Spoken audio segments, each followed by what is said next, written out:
महोदय, जब मैं प्रशिक्षण प्राप्त कर रहा था तब मुझसे प्रशिक्षण के दौरान कहा गया कि किसी एक विषय पर अपनी टिप्पणी प्रकट कीजिए, तो मैंने अपना तर्क देने के लिए गेट वार्ता को चुन लिया था।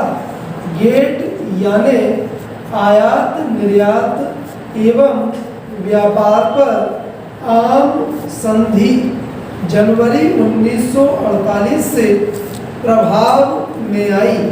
आजकल इस संधि के तहत वार्ताओं का 8वां दौर चल रहा है।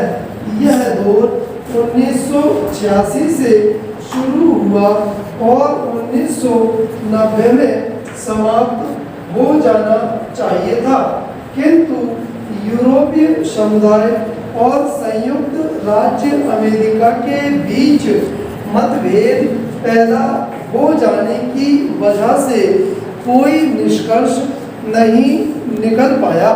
तब गेट के महानिदेशक श्री डंकल ने समझौते हेतु एक प्रस्ताव तैयार किया। यही वह डंकल प्रस्ताव है जिसका डंका आजकल दुनिया में बज रहा है। डंकल प्रस्ताव की एक और अनूठी बात यह है कि आज तक विकासशील देशों को अपने अंदरूनी बाजार की सुरक्षा की जो छूट थी उसे समाप्त करने का प्रस्ताव इसमें रखा गया है। तीसरी अभूतपूर्व बात यह है कि पहली बार संपदा संबंधी अधिकार को इसमें स्थान मिला है। खेती में इन तीनों के मिले जुले असर गंभीर और दूरगामी हो सकते हैं। खेती हमारी अर्थव्यवस्था का एक महत्वपूर्ण क्षेत्र रहा है।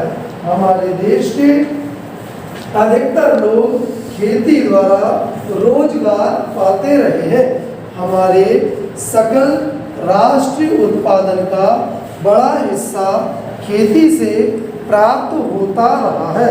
गरीब देश होने के नाते भारत की अधिकतर आबादी अपनी आमदनी का बड़ा भाग अपने भोजन पर खर्च करती है। इसके अलावा हमारे कई उद्योग भी खेती से प्राप्त कच्चे माल पर निर्भर है। खेती मात्र आर्थिक गतिविधियां न होकर हमारे लिए एक सांस्कृतिक परंपरा हो गई है।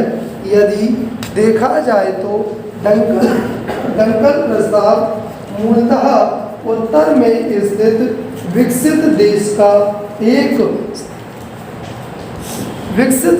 का हित साधक है। दरअसल यह प्रस्ताव बहुराष्ट्रीय कंपनियों से सरोकार व्यक्त करता है। यद्यपि अतिरिक्त उत्पादन ठिकाने लगाने की चिंता इसके मूल में है।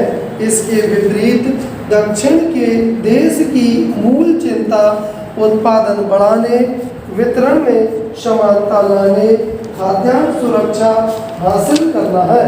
डंकल प्रस्ताव पर गंभीरता पूर्वक विचार करने का मतलब सिर्फ सीधे खेती से संबंधित है।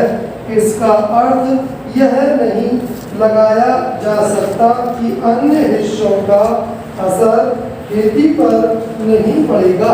वर्तमान दौर में खेती गेट वार्ता का केंद्रीय बिंदु बनी हुई है, जिसकी सफलता यूरोपीय और अमेरिका के बीच समझौते पर निर्भर करती है।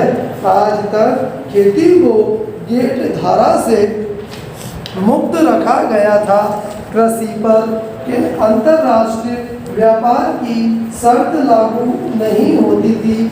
ऐसे में आज यदि खेती एकदम से केंद्र बिंदु बन जाए तो ऐसा लगना स्वाभाविक है कि शायद खेती एक ऐसे संकट में फंस गई है जिसका अलग अलग पड़ गए राष्ट्र अपने आप कोई हल नहीं खोज पा रहे हैं।